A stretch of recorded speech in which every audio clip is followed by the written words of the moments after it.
Bismillahirrahmanirrahim. Today our topic of discussion is dysplasias. First we will discuss the metaphyseal chondroplasia, that is dysostosis. Definition of metaphyseal chondroplasia is it is a skeletal disorder in which we can see the abnormal development of bone. किस area में? मेटाफिजियल reason में, which results in short stature, जिसको हम dwarfism भी कहते हैं, just like एकोंड्रोप्लेजिया में।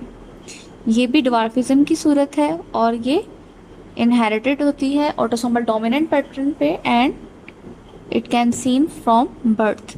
Pathologies की अगर देखें तो जो एपिफिसिस हैं, you can see in this picture where are the epiphysis located, they are unaffected.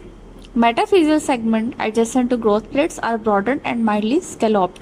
Scalloped means that is जो बाउंड्री है उसकी सी शेप्ड हो जाएगी. तो मेटाफिजियल रीजन में ही एबनॉर्मल डेवलपमेंट है, जस्ट लाइक रिकेट्स जो विटामिन डी डेफिशिएंसी की वजह से बोन्स में वीकनेस लगता है. इस पिक्चर में देखें ग्रोथ प्लेट्स दिखाई गई हैं, एपिफिसिस, मेटाफिसिस, वेसल्स जो हैं और मेटाफिजियल वेसल्स और एपिफिजियल वेसल्स दोनों दिखाई गई हैं. ऊपर एपिफिसिस हैं, फिर ग्रोथ प्लेट्स हैं, फिर मेटाफिसिस स्टार्ट होता है. क्लिनिकल फीचर्स देखते हैं. इसमें शॉर्ट लिम्स होंगे और बाइलेटरल होगा.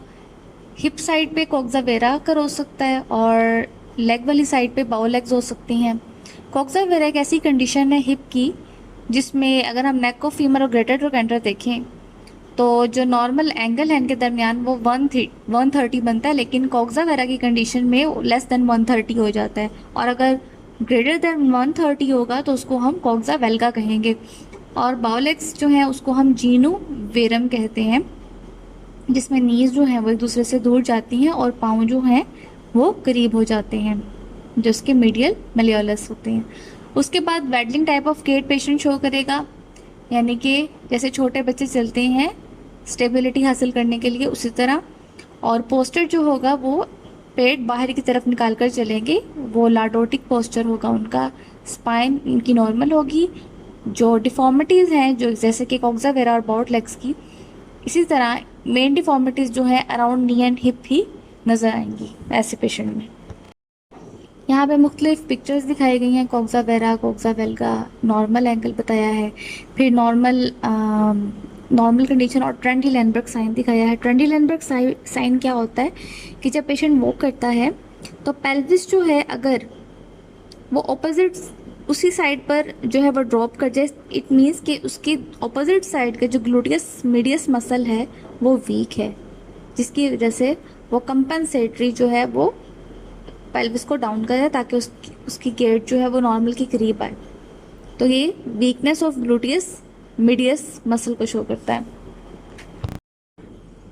नॉर्मल सेल्स में become cancerous cell. How it can go through the different phases like from normal to hyperplasia, then dysplasia, and then it can become cancerous cells. Different types we will discuss here. First is schimid, second is McQuisick, and the third one is Janssen. Schmid type में देखते हैं, इसमें ये जो अकर होता है ये autosomal dominant inheritance pattern पे होता है. क्योंकि इसकी टाइप में, क्योंकि हम इसमें डिटेल नहीं पढ़े तो इसमें जो है आपको थोड़ा बहुत नेम से मेंशन हो जाएगा कि डिफरेंस क्या है.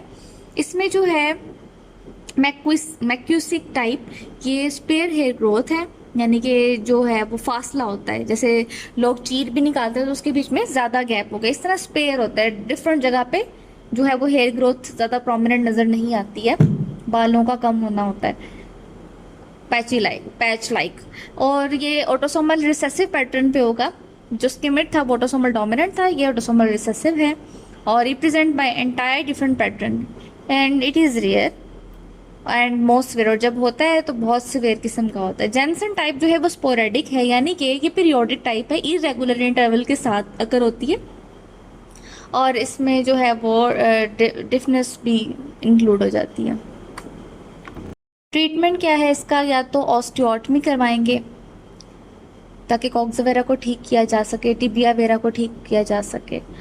अब ऑस्टियोटमी क्या होती है, इसमें जो है बोन को हमने रीशेप करना होता है, आइदर कट करके वहाँ से या ग्राइंड करके वहाँ से हमने रीशेप करना होता है, और ताकि उसकी ग्रोथ भी अच्छी हो अगर ग्रोइंग एज है।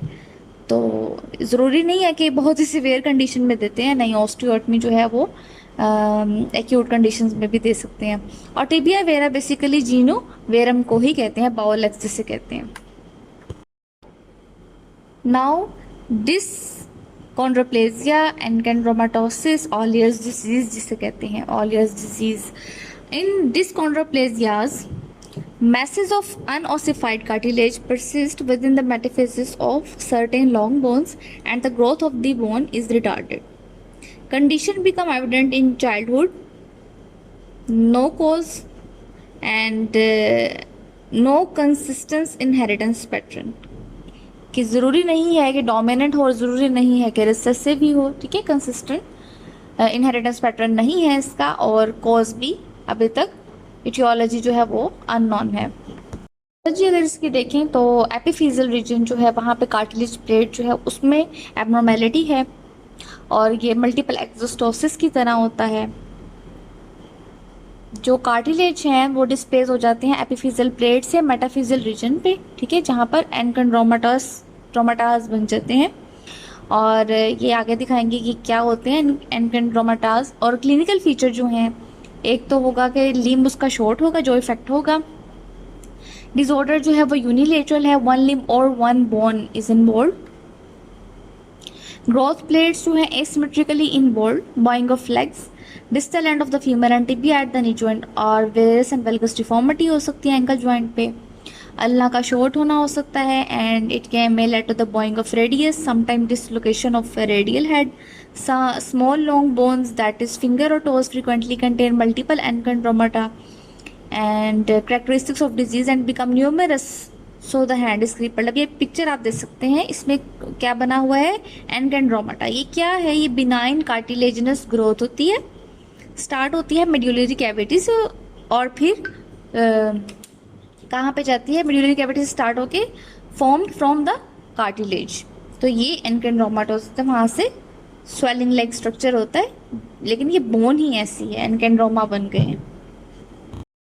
फिर इसके आते हैं रेडियोग्राफिक फीचर। अगर एक्सरेज में देखें तो हमें नजर आएगा कि अफेक्टेड लिम्ब जो है वो शॉर्ट है with marked deformity, and there are multiple enchondromatosis, जगह जगह पर बने हुए हैं। ट्रीटमेंट क्या है इसका, ऑस्टियोटमी, ताकि बोन की ग्रोथ अच्छी हो, उसको रीशेप करेंगे, और लेग लेंथ डिस्क्रिपेंसी को कंपनसेट करेंगे आइदर सर्जरी से या फिर कोई ऑर्थोसिस लगाकर।